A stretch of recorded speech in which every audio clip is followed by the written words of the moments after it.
We will not go for your marriage if you marry an Oyibo man.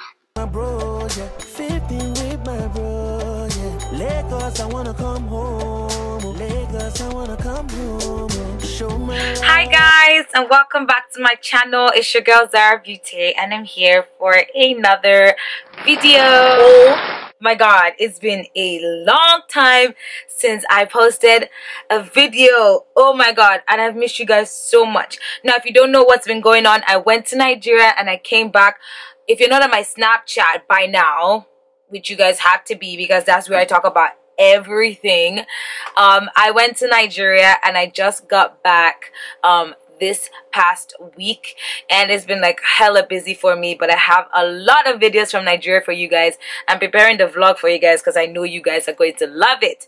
And yes, there's something different about my camera. You can probably realize that it might be a little bit better. It makes my skin look all glowy and nice, but the audio quality might not be as good because this mic, this camera that I'm using right now is the Sony A5000, and it does not have a horseshoe hotspot, whatever they call it, like to put an external microphone. So I'm depending on the built-in mic, but it's not that bad, so you guys should be able to hear me clearly. Anyway, so today we're talking about a very interesting topic. Today I'm going to talk about how my family does not want me to marry a white man. They don't want me to marry Oyibo. So I went back to Nigeria after 3 years. I haven't been back to Nigeria in 3 years. I am still Nigerian. I'm still from Nigeria. Nothing changed. I just school in Canada, and obviously because it's expensive to go back to Nigeria, I don't go back as often. So I went back to Nigeria this wonderful Christmas, and the next thing I know is, Zara, you are graduating this year. I hope you have somebody in mind. I hope it's not a white man. I was like, okay, let me tell you the Nigerian dynamic. From 1 to 18, what is a fucking boyfriend? You don't see boys? You don't touch boys? If you touch a man, you will be what? Nigerian girls, answer that question. If you're truly Nigerian, if a man touch you, you will be what? Pregnant. Really, if you're a true Nigerian, you know that phrase. If a man should just touch you like bim, you will become pregnant. That is it. So from 1 to 18, there's no such thing as man. Then 18 to 22, you're meant to be in university, right? Getting your degree, blah blah blah. Immediately you come out of university, two things are involved. You either get a job or get a husband. Did I just say gates?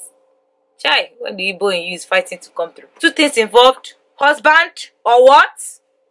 Job. Okay, most families now they say, okay, get job. 1 or 2 years after job is what? Husband. That's how it goes. So I went back home.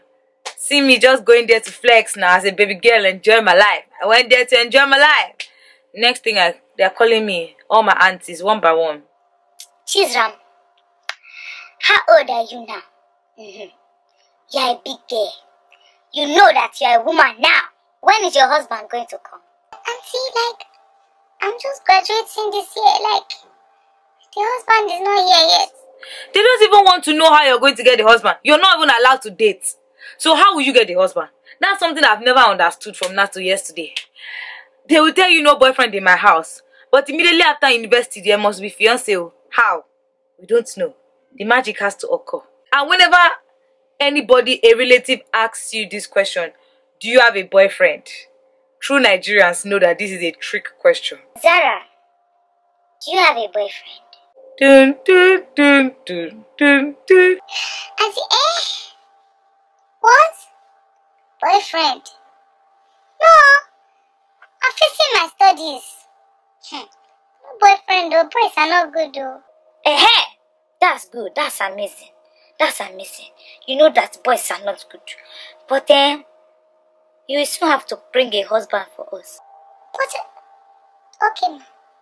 I will also tell you something. No white men allowed in this family. Auntie, why now? Why no white men in it? No white men allowed in this family! Trust Nigerians! Come on! Ha! Do you know their culture? Their culture is bad. When something spoils, they don't fix it, they throw it away. Divorce. Not divorce. They like to divorce too much. Remember what happened to your auntie? What happened to your auntie? You see, are they still together? No! He left her alone. So that is why you are not. These white people, they are not serious. They will use you and throw you away.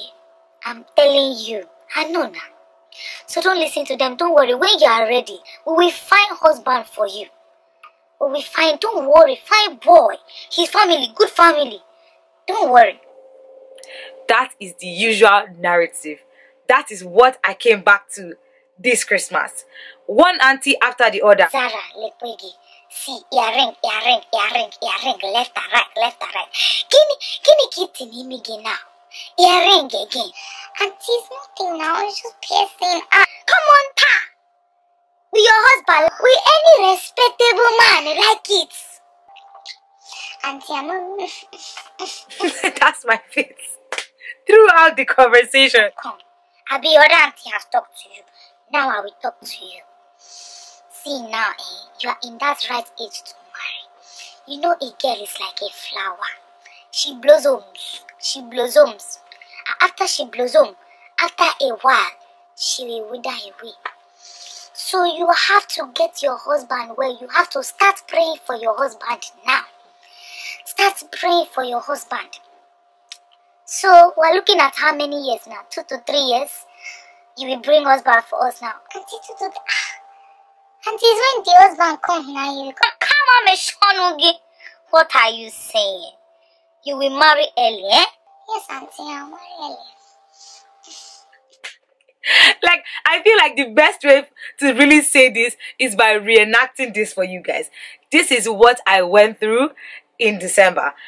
My uncle was introducing me to this person, to that person. There's this one guy that's my daddy's friend's son. Nigga doesn't want to leave me the fuck alone. Mistakenly gave my number just to be cautious because my parents were all there looking at me like, bitch, you better give him that number. And I'm like, shit, okay. I gave him the number. This nigga be texting me like, hey, hi, what's up, hey, hi, what's up, hey.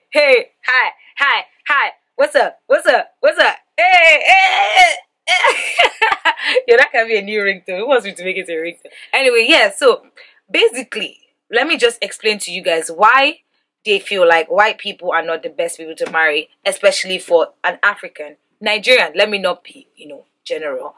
And the thing is, not like my family's way of thinking is based on ignorance or whatever. Yes, it's based on fuckingization, yes.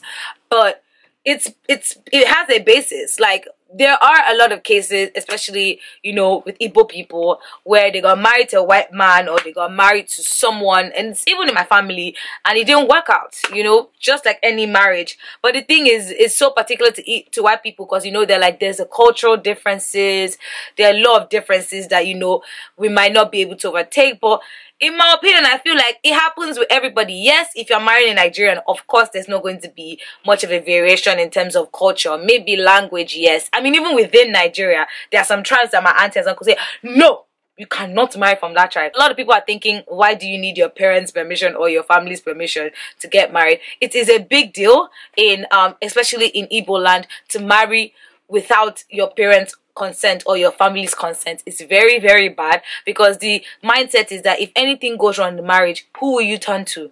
They were never in support of the marriage. So that's why whenever you want to marry or whatever, it's very smart, or it's the wise thing for you to do that. Everybody, if not everybody, at least majority of your family is in agreement with it. My personal nuclear family, my mom doesn't give a shit really, but my dad, he's 50-50. He's like, I want you to marry who you love and blah blah blah. But at the same time, you have to take into account that there are cultural differences, and there are some things that because of those differences, you guys might not be able to get along. It's just something you have to think about, in a logical sense. But the rest of my family, we will not go for your marriage if you marry an Oyibo man. It always gets to me, yo. When I first came to Canada, they said it. At first, I didn't take it seriously. But then after coming back this year, It was actually deep. I mean, I had conversations with not one, not two, not three aunties. A lot of aunties telling me, I hope you're not doing white man. No. Because, you know, they see my piercings and they feel like I'm turning into the white man. Because it says it's not our culture to have more than one piercing. And it's just some kind of hypocritical shit that goes on there. And I just have to like wag my head and just be like, oh my God. But, you know, it's just part of that's the part of the way they think. No offense. It's not like they hate white people or they're racist or they discriminate or whatever. It's just, you know, based on the experiences of some members of our family, they've obviously generalized, you know, the whole white race. Anyone that is not even Igbo self, they're going to frown down at them. But at least if they're Nigerian, they'll be like, they will grudgingly accept, right? So yes, as a young girl growing up in Nigeria, marriage is very serious. Like I explained to you, once you get to a certain age, even without, they expect you to have they expect you to have a fiance, even though they never allowed you to have a boyfriend. Though you are not allowed to have a boyfriend, but after your school, fiance should just magically materialize. Here you go. And that is marriage. So, you know, it's just something to think about, especially in this day and age. A lot of my followers might not be exposed to this part of my culture. They are quite strict on marriage. Marriage is a very big deal to Igbo culture. And it's something that, you know, we have to think about and be like, you're not only marrying the two people, you're also marrying their families. So that's why the families take it seriously. I know, you know, in some parts of Igbo land, they do investigation into the family, into things. Maybe if they have ancestral curses, if they have any, it's very important. And I do appreciate that part of my culture because they are able to avoid some unnecessary things that you don't need in your life. Maybe that family, they had witchcraft, or maybe in the family, they had some strange sickness that befell the wives at a particular time. You know, those investigations can help you know. Even though you guys might be madly in love, there are some things that once you enter the marriage, that love cannot help. So that's why, like, I still believe that a parent's word, the family's like opinion really matters in marriage. Like, I'm not the kind of person that I'm kind of a little bit of a traditionalist, so I won't believe in like just eloping with someone because I love them. I would want to listen to my parents and what they have to say, but obviously there's a limit to, you know, what I'm going to take, basically. So yeah, that's the long and short of the whole thing. I hope you guys like the way I reenacted it. I didn't just want to like talk straight up. I wanted to kind of show you guys, you know, how it goes down and how it looks like. I hope you didn't get confused. I don't know. Anyway, I've missed you guys so much and I'm just so happy to be making videos again. Like, I am just smiling all the way to the camera. And before I forget, now that Instagram Live has finally come to Canada, I'm going to be doing an Instagram Live, I hope once every week on Saturdays or Fridays and Saturdays. That's like a makeup tutorial, but throughout the week I'll be coming live on like random times. So if you haven't followed me, please follow me on Instagram at Zara_you and follow me on Snapchat guys, because you know that I'm very active on Snapchat. Follow me on Snapchat at Zara Udochi and follow me on Twitter as well at Zara_you. Don't forget to subscribe if you haven't subscribed already. Join our family because we are so fucking lit. Like, oh my god. And I will see you guys in my next video. Hair flip so you know it's real. Bye bye.